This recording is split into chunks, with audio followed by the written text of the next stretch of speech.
Sharik, you said you were nervous and anxious to do any roadblock. Why was that? So I was nervous and anxious to do any roadblock because I was diagnosed like a few years ago with depression, anxiety, and a mood disorder.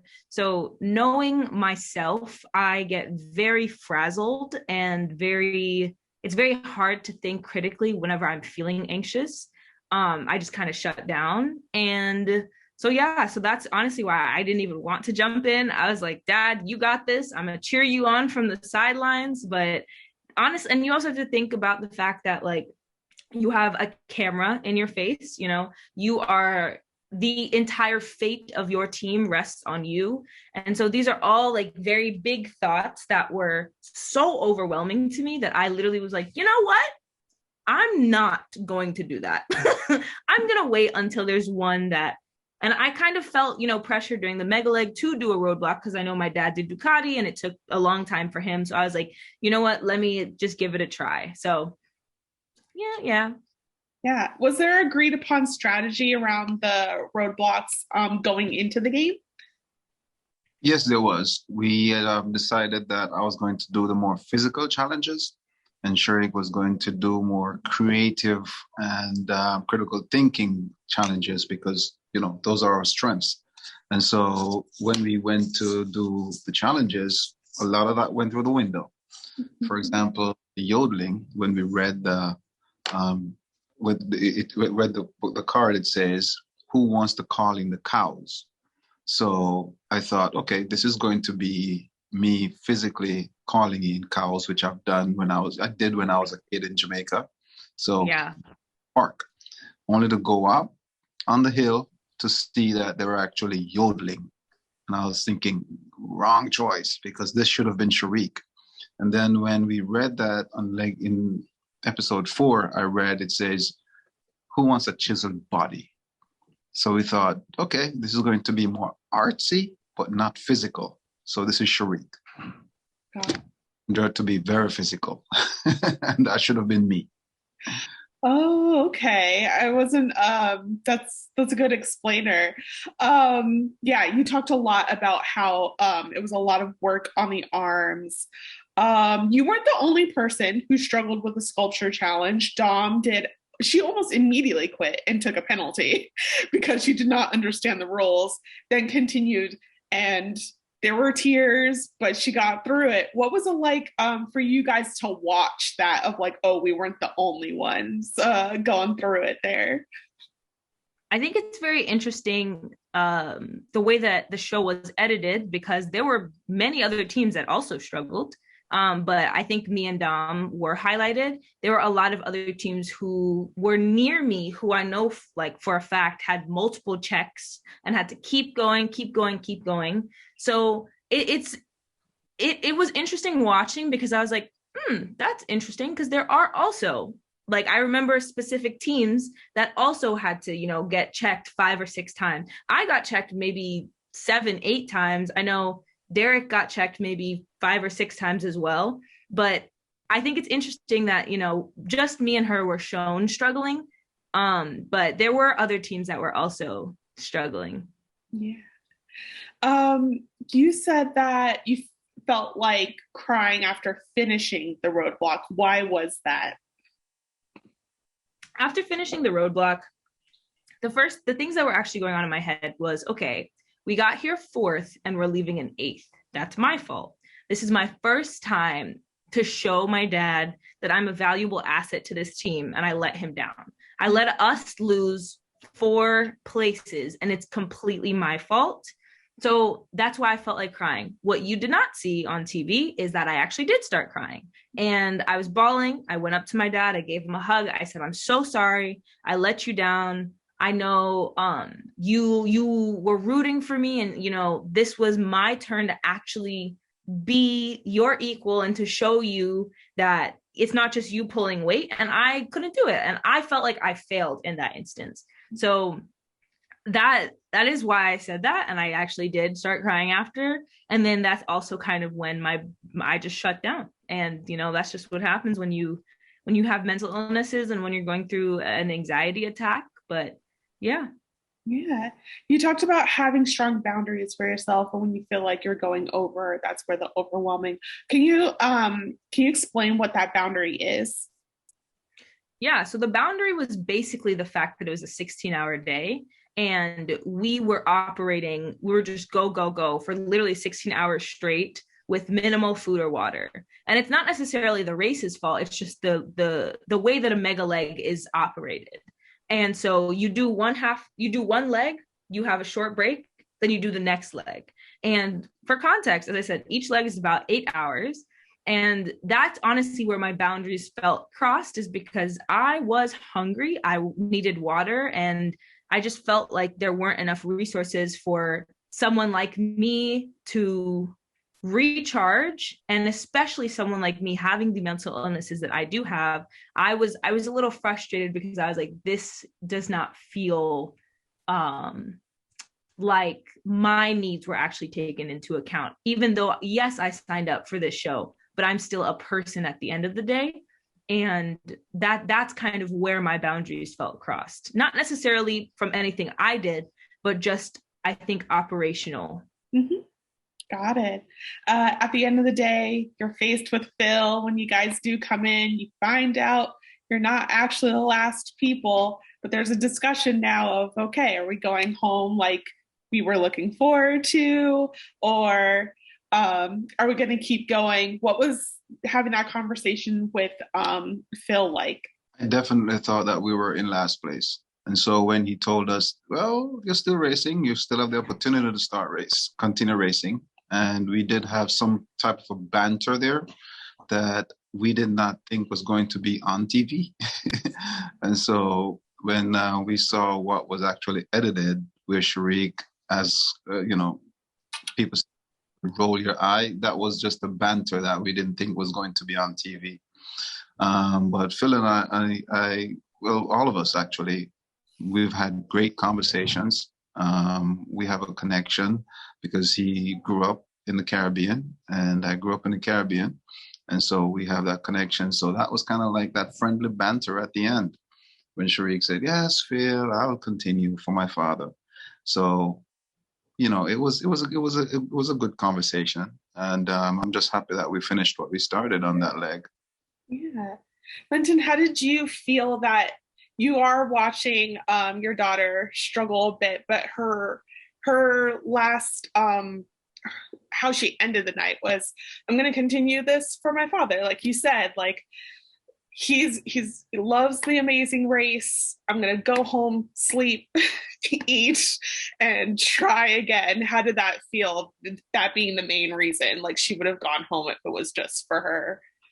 I mean, I was happy to hear that, but at the same time, I expected to hear it because I knew that we both wanted to do this, right? And even though it was hard for her, one of the things we have to remember is the fact that she kept going. Because, we were doing it together and she just kept going, even though she was complaining, she just kept going. And at the very end, having been on the mat and hearing, well, you're not the last team. And I know her, I know we're not quitters. She was just frustrated in the moment. She had a trigger and she reacted to that trigger. And I just took it for what it was. I'm happy we did finish. And I was so elated to hear her say the words that she said. Yes, I want to do it for my father. But she was really doing it for both of us. Going on to the next part of the race.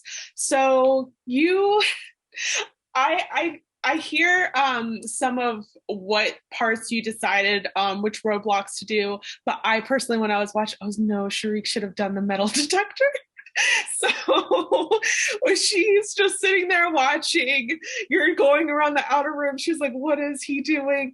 And so is another team there going through the same thing. Were you guys allowed to yell anything? Were you allowed to tell? No. Okay. Mm-mm. Yeah, and that's honestly what the hardest part of that entire leg was the fact that I was watching my dad actively avoid context clues of, so it also wasn't really shown on camera, but when you're there, we got there in the last group, so there were 4 people in our group, so there were 5 holes dug in the ground from the previous teams, all in the middle of the circle. You know what I mean? So in my head, the first time that, I saw when my dad was inside getting the metal detectors, I was like, it's in the middle. It's obviously in the middle because that's where everyone else got there. So it has to be in the middle. And yeah, it was just very difficult not being able to yell anything and be like, Dad, please, just please pause and look, Got it. Then the next part, you guys go and you decide to do water and feed the camels. And Linton, you said because you thought it would be easier. Why did you think that?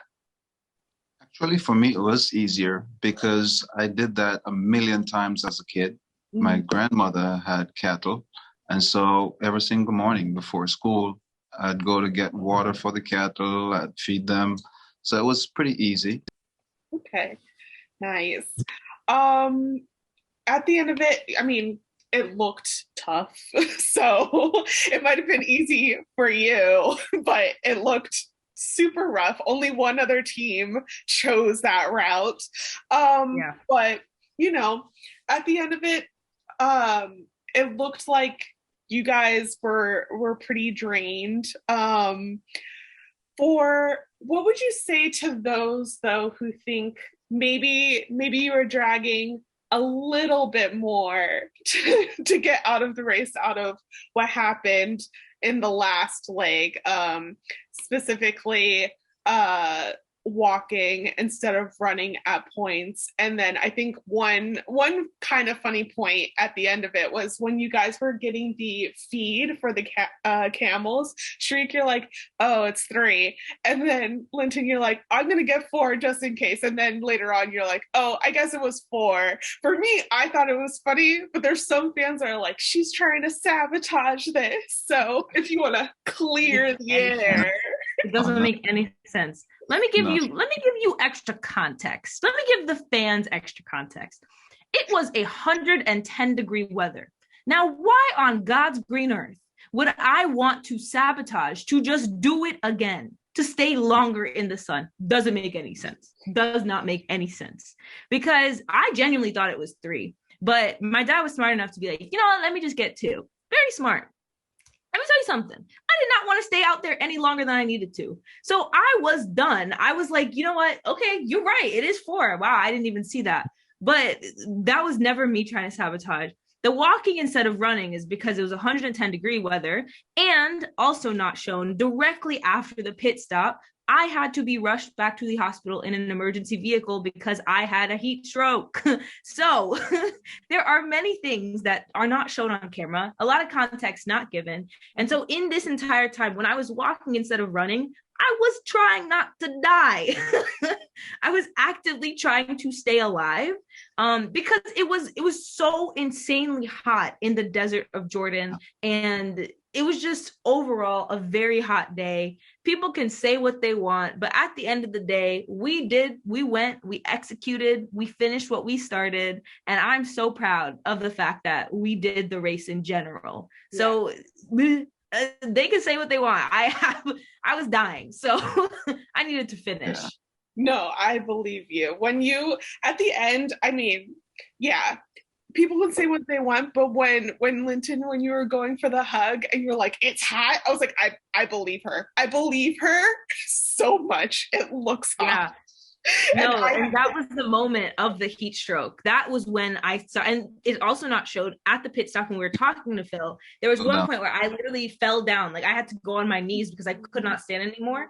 And then the second, that's why I told him, please don't hug me. Like I'm hot to the touch. And then after we left, like when we were done filming and like the medics came up to us, they were like, hey, are you good? And I couldn't open my eyes. My eyes were like, it was insane. And so they like took my temperature like through my hand just to see like my body temperature. And it was like at the highest setting possible. And they're like, she needs to go. She literally needs to go. So they packed me full of electrolytes. They got me in a car and they got me back to the hotel. They almost had to put an IV in me. They gave me medicine. So I was like actively like overheating at the pit stop. Ooh, how long did it take for you to feel okay after all of that? Probably I want to say maybe 2 to 3 hours to like just come down from being overheated. So it was yeah, it was rough. It was very rough. I felt so sick.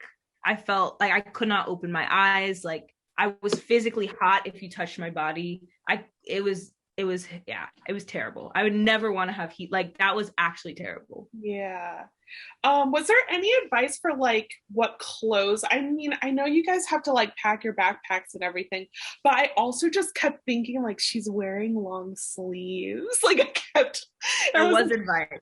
There was advice. They did tell Advice us to wear, yeah, because they advised us to wear a long sleeve okay. and long pants because a culture and also the heat. So we were advised to wear the long sleeves, which is why you also see like other women also wearing the long sleeves. Mm-hmm. Got it. Got it. So intense. At the end of it, Linton, you did say that you learned more about Sharik by doing the race with her. What did you learn? I mean, I've always known that she was resilient, but I've just gotten a newfound appreciation for her resilience. I think that looking from episode 4 to 5, you can see how resilient she was. You can see that she was with it. She has what I call comeback ability, right? So it's like I That make was up so work. good, Dad. Yeah, right. So she just came back and she executed. I would like to also shoot that question to you, Sharik. Is there anything you learned about your father through this experience? I learned that this man may be old, but he is incredibly fit. He's very healthy. He's very active.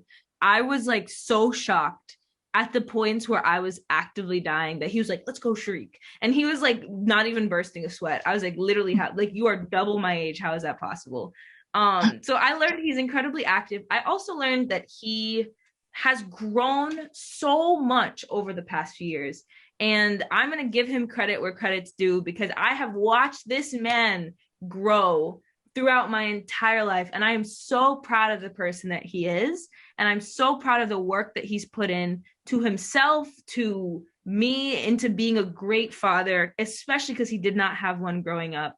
And so he is just the person that I feel like fathers should aspire to be like because he makes me feel like I have a safe place in him, that I have a home in him, and I can go to him with anything. So I'm so proud of him. I'm so proud to call him my dad. And yeah, so I learned so much. I learned so much.